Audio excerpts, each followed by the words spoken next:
Everything I've loved in this world, and even the curse that fell on me too. Hello everybody, Infinite Shinjo here, and welcome back to the channel. So I've done videos previously on what I think teams would be for characters like Ash, his traveling companions, his rivals, but I never thought to realize I've never made a video like this for myself. I've definitely discussed my top 10 favorite Pokemon from each generation, but I never went out of my way to discuss what my teams would be if I was in the Pokemon universe. Now, this is definitely a topic that has been done a lot, but I decided to put my little twist on it. So obviously, to start with, since it's going to be a team, I can only use 6 Mons. I could go through multiple Mons and just do rotations, but I figure it's just easier to do 6 Mons and just worry about it from there.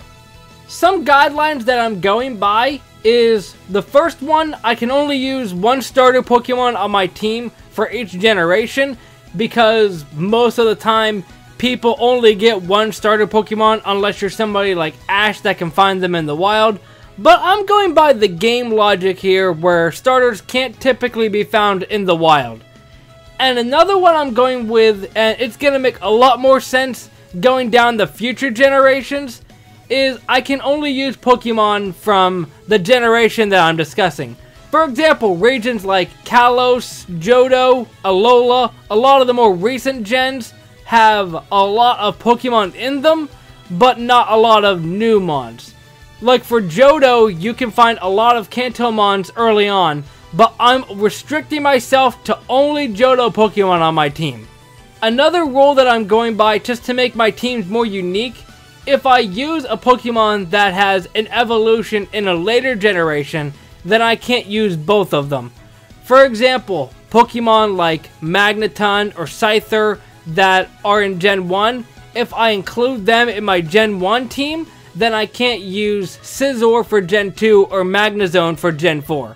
It definitely makes my teams a lot harder to structure, but it's gonna make it much more unique, I can guarantee you that.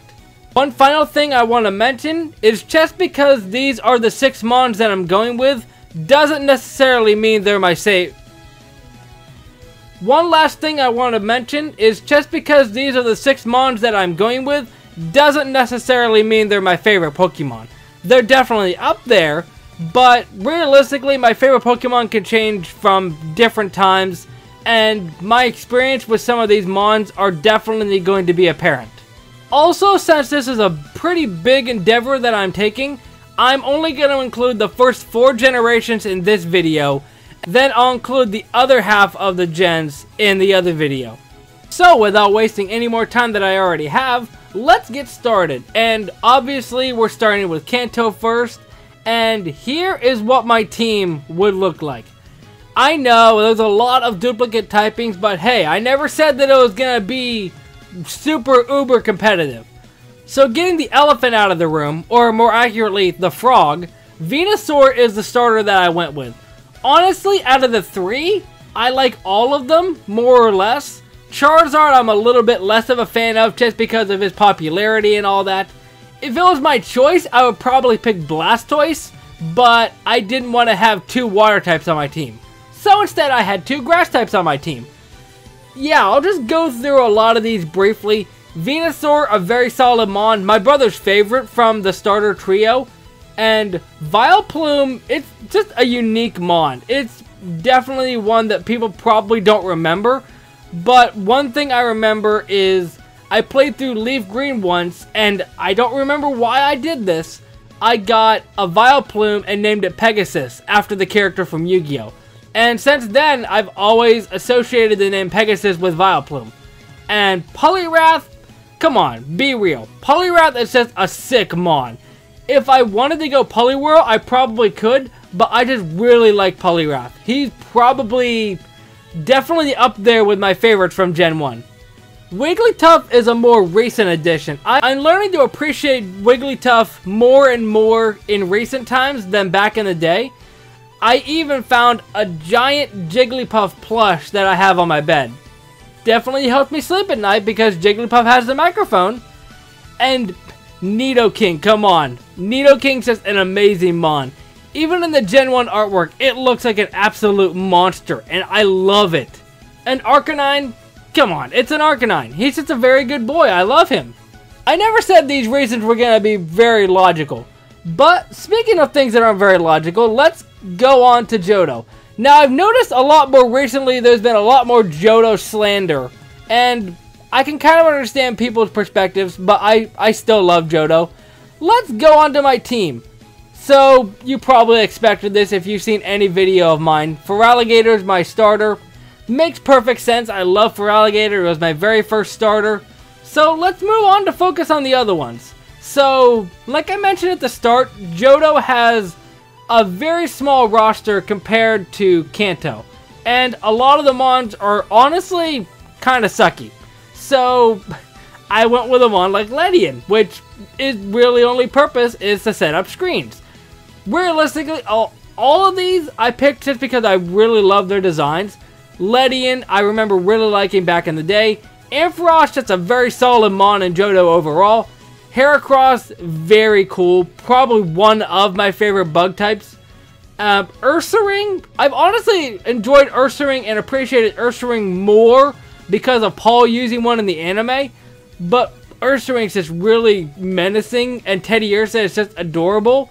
And Donphan, I gotta be honest, I was just at a loss after these 5 mons that I picked. And Donphan's just a really cool mon. I love that he rolls up into a tire. That's just really cool. So moving on from that, we're on to Hoenn in Gen 3. And my Gen 3 starter is Swampert. Again, not that surprising. But let me jump into the rest of my team. So, I think I even mentioned this when I was going over my top 10 Hoenn Pokemon. That there were just a lot of mons in Hoenn that I was just neutral against. That I just didn't really care one way or the other. But looking over the Pokédex again, there are a lot of very good mons in this gen. Shiftry looks really cool. And since I've been watching a lot more anime recently, I've definitely learned more of the reference to the Tengu with Shiftry's design. That's really cool. Aggron, probably one of the most menacing mons. It gives me a bit of nostalgia towards someone like Nidoking because both of them look like monsters and they're really cool. Altaria, realistically, from the 3 dragons that were introduced in Hoenn, not counting the legendaries, Altaria is probably my favorite. Salamence is cool, he's probably my runner-up, but Salamence's Mega Evolution doesn't really look good in my opinion. And Flygon's just Flygon. I'm at that point where I'm getting tired of people saying he needs a Mega Evolution or something like that. Altaria just looks really solid and very cute. And Cradily. I didn't include this in my Gen 1 video, but back in the day my brother and I always picked different counterparts. So like in Gen 1 where you get the option to get Hitmonchan or Hitmonlee, my brother went with Hitmonchan and I remember going with Hitmonlee. The same with the Hoenn fossils. My brother picked our Anorith to evolve into Armaldo, and I got stuck with Leap because I didn't want to have the same fossil that my brother did. So Cradily is definitely an odd pick, but that's just realistically the only reasoning behind it. And the reason I didn't have Hitmonlee in my Kanto team is because I have Poliwrath. And to bring up the Wind Chime, yes, Chimecho is not a good mon. Probably not even the best psychic type in Hoenn. But I just remember searching on Mount Pyre for hours and hours and hours and hours looking for a Chimecho because it was just that rare in the original games. And come to find out it's not really that good of a mon, but hey, it's okay. Honestly, just from design, I probably prefer Chimecho to Gardevoir. Just because Gardevoir is one of those mons that everybody on the internet talks about for one reason or another. But Chimecho is just cute. I'm sure you've realized more and more going into this video that I prefer more of the cutesy mons. And that's not going to change with the future generations, just as a heads up. But to round off this video, we have my Sinnoh team. And my Sinnoh team is definitely interesting. So for starters, my starter is Infernape. It's a very good mon and I really enjoy it. Infernape I really like because, no, I'm just going to stop right now. That's not my actual team. I had to do this as a joke. Infernape's my mascot. I had to do something like this. No, here's my actual team. Sinnoh is one of my favorite generations, and it was hard for me to pick a team. So obviously, Infernape, I really like the story between Ash and Paul in the anime. That's really what spurs my love for Infernape on. And Luxray and Staraptor, I know, are the mons that people meme about over. Everybody uses this on their team. But to be quite honest, Luxray just looks really menacing. And it was going to be either Luxray or Staraptor for that spot. And I just prefer Luxray, in all honesty. And it helps that I already had a flying type on my team, so I didn't have to worry about having 2 flying types on my team. So I just picked Luxray. Roserade, another one of the mons that I am appreciating more as I get older. Roserade's just a really good mon. I haven't really used one a lot, but it's just a really good mon. Floatzel, another favorite from the Sinnoh anime, mainly because Ash used a Buizel. Just a really good water type, and probably my favorite water type from the generation. And I already mentioned Togekiss, so I guess I'll bring up Togekiss. It's just a really cool mon. I really liked Togepi back in the day. I didn't want to pick Togetic on my team for Johto because I knew I was going to save Togekiss for Sinnoh. So let's double back to Weavile. Weavile's definitely an interesting pick. But I wanted to have a mon that was a mon that evolved from a previous generation. And I already had Roserade, but I initially had Glaceon for this spot. But I decided against it and decided to go for Weavile. Because Weavile is just a really good mon. It's a very menacing mon. It's definitely a glass cannon. But I just like its design. And from a mon like Sneasel that had it rough in Gen 2 because both of its stabs were special, it definitely made things rough for Sneasel. And Weavile is just, again, a really solid design. There's a reason that it was one of the mons that was revealed before Sinnoh even came out. They knew they struck gold with this one. But those are my teams for the first 4 generations. In the next video, I'm going to cover Unova, Kalos, Alola, and Galar. I'm not even going to touch Scarlet and Violet Reed. Don't even want to touch that because if I pick my 6 favorite mons, it's definitely going to be more recency biased. So I'll just stay away from that for now. But let me know what your teams will be for the generations that I covered today. And if you enjoyed, hit that like button down below, subscribe if you haven't, and I'll see you next time. Momentai.